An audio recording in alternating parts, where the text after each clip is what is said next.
नमस्कार, मैं सीमा ओझा बहुत सुंदर शिवरात्रि के अवसर पर शिव जी के गीत लेके उपस्थित बानी। आप लोग सुनी लोगिन, अगर अच्छा लगे तो लाइक शेयर सब्सक्राइब कर लेब लोगिन।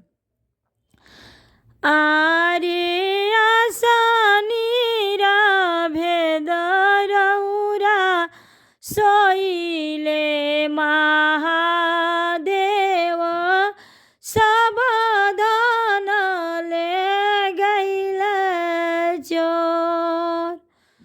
आरे आसानी भेद रउरा सोइले महादेव सब धन ले गइले चोर।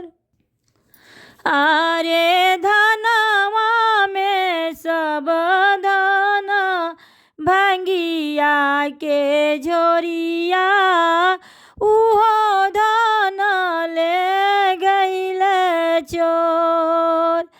आरे धनवा में सब धन भंगिया के झोरिया उहो धन ले गइले चोर।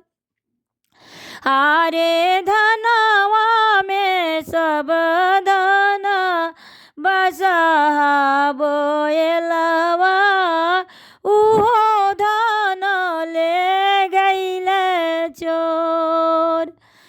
आरे धनवा में सब धन बसहा बोएलवा उहो धन ले गइले चोर। आरे आसनी भेद रउरा सोइले महादेव सब धन ले गइले चोर।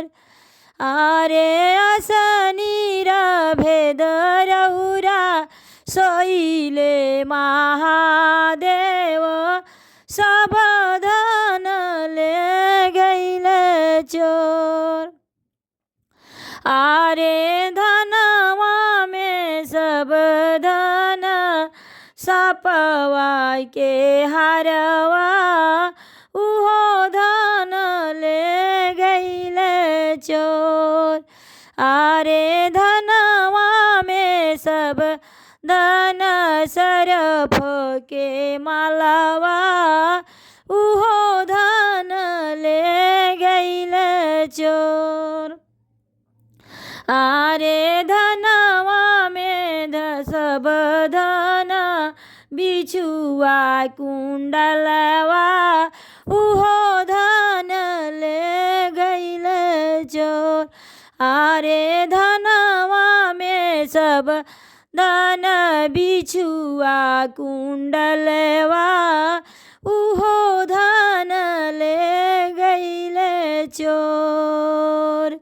आरे आसनी भेद रउरा सोइले महादेव सब धन ले गइले चोर। आरे आसनी भेद रउरा सोइले महादेव सब धन ले गइले चोर। आरे धनवा में सब धन डमरू बजनवा उहो धन ले गइले चोर। आरे धनवा में सब धन डमरू बजनवा उहो धन ले गइले चोर। आरे धनवा में सब धन भस्म के मोटरिया उहो धन ले गइले चोर। आरे धनवा में सब धन भस्म मोटरिया उहो धन ले गइले चोर। आरे आसनी भेद रौरा सोइले महादेव सब धन ले गईले चोर। आरे असनी र भेद रौरा सोइले महादेव सब धन ले गईले चोर, सब धन ले गईले चोर।